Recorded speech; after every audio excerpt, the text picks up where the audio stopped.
My best friend is Korean. Where are you guys from? Where are you from? Afghanistan. Texas? Where are you guys? Texas? Was your Korean? You're Korean, aren't you? All Singaporean? And I love your. Never mind. Oh, okay. It's okay. No worries. Your glasses came together? No, is it cool if I grab your number though? No. I can't take you on a date? Why? Oh, okay, no worries. I'll take it. Like, obviously she's not. Excuse me. Oh my god, I'm in love with you. What's your name? Ashley. Huh? Ashley. Are you from Australia? No, England.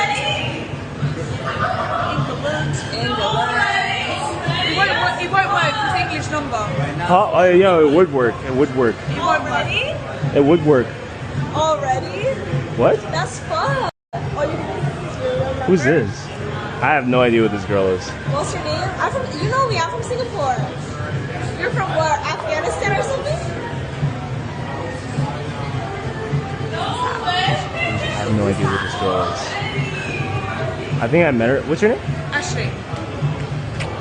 Mary. We're getting married. Okay, I love you. Okay, I love you. Bye.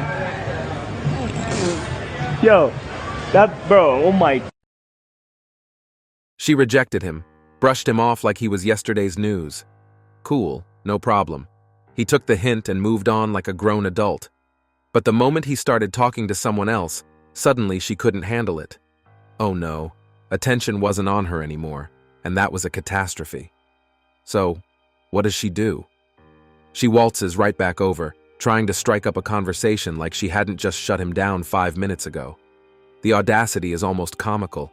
She didn't want him when he was focused on her, but the second someone else showed interest in him, her ego couldn't cope. It's not attraction, it's territorial. It's the classic, I don't want him, but no one else can have him either routine. But here's the kicker. He didn't fall for it. He kept it moving, didn't even blink, and that must have been a blow her pride wasn't ready for. Now she's left standing there, trying to piece together why her little game didn't work. Here's a pro tip. If you're going to reject someone, at least have the decency to stick to it instead of making it a power play. Watching her scramble to regain control after realizing she's not the main character in every room? Priceless. You couldn't script this stuff. It's definitely a hot take, but I don't think relationships should be equal. Speaking in general, men and women have different strengths, and that's why partnerships work. I really don't think that relationships should be equal. I don't think I should be working and he should be working and we should be making the same amount of money and doing the same chores, and I don't think that works. And I'm definitely not saying don't work and be submissive to your partner. That's not it at all. Just focus on your strengths. My boyfriend takes care of, he's like a manly man in a sense, takes care of things, happy to do it. I'm a total mama at heart. I love making sure that people that I love are taken care of and things go smoothly for them. And that's not saying that things aren't going on in my life. I still do my own shit and also take care of people. I also think it's really important to let a man be a man. If he wants to pay for something or he wants to do something, let him, okay? Just let him. It fuels his ego. And it's really not to say that you can't do it. It's just let a man be a man. Women filing for divorce, hyped up on the idea that they'll trade up for a life of luxury and passion with chads lining up at their door, are in for a brutal wake-up call. They imagine the dating world is their oyster, filled with high-value men just dying to sweep them off their feet. Spoiler alert, those guys aren't waiting, and most of them were never an option in the first place. The fantasy crumbles fast. These women ditch stable marriages thinking they're destined for something better, only to realize the dating pool isn't a sparkling oasis. It's a dried-up puddle of disappointment. The hot, rich, exciting men they envisioned? Turns out those guys are chasing women in their prime or aren't interested in becoming anyone's second or third act. The realization hits hard. The grass isn't greener, it's fake turf. What's more painful is the regret. They gave up a partner who might have been flawed but was loyal, dependable, and willing to build a life together. All for what? A fleeting fantasy? The dating market isn't kind, and once reality sets in, it's not uncommon to see these women scrambling to make sense of their choices, or worse, trying to crawl back to the life they so confidently discarded. Seen it happen? Lived through it yourself? Let's talk about it. Drop your thoughts or stories below. Sometimes the truth is messier than the fantasy. Modern women seem to have taken having it all to mean men should do it all.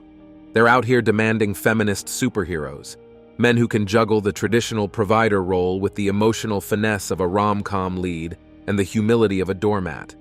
He's supposed to pay the bills, plan the dates, pamper her endlessly, and somehow still bow low enough to keep her self-proclaimed queen status intact.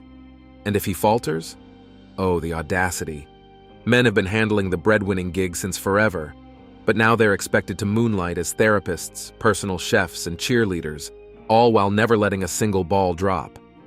Meanwhile, many of these women are too busy climbing corporate ladders, chasing their passions, or curating their next Instagram post to even glance at the idea of creating a stable, nurturing home life. The irony? While she's busy focusing on herself, she still expects him to magically hold down the fort, emotionally and financially. It's like trying to play tug-of-war with someone who keeps dropping the rope.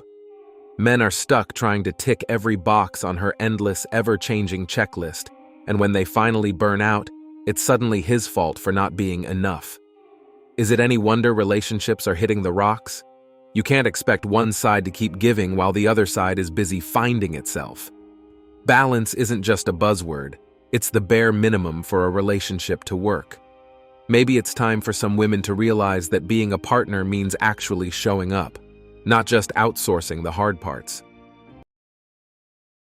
Worse, and then complaining that they're not getting enough of the man's money. And you're like looking at her like, you dingbat. First of all, nobody wants you out here on the dating market. I hate to break it to you. Like, what? Like, you FOMO'd at 50 and you got kids. Like, don't nobody want you. And on the other side, it's like, you would have had more money if you stayed with him. Okay?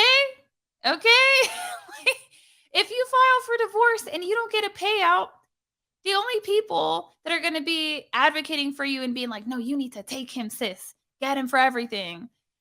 Like, those are some toxic women. Like, probably narcissistic women. Modern women are waking up to a brutal post-divorce reality, and spoiler alert, it's not the Eat, Pray, Love sequel they imagined. At first, the idea of freedom and self-fulfillment seems like the ultimate glow-up, but reality? It hits like a ton of bricks. That stable, boring husband they left behind suddenly looks like a genius-level life hack compared to the chaos they're now juggling solo. See, marriage provided all the things they took for granted: stability, partnership, and a teammate to shoulder the responsibilities. Now, they're drowning in bills, overwhelmed by single parenting, and trying to claw their way through a dating market that's about as forgiving as a brick wall. And those dreamy, high-value chads they fantasized about? Yeah, they're not lining up for a divorced mom of two with a chip on her shoulder and a fridge full of leftover takeout. What's worse is the cold, hard realization that life isn't an Instagram filter. The freedom they chased after? Turns out it's just loneliness wrapped in a messy bow of unpaid bills, sleepless nights, and awkward first dates with guys who peaked in high school.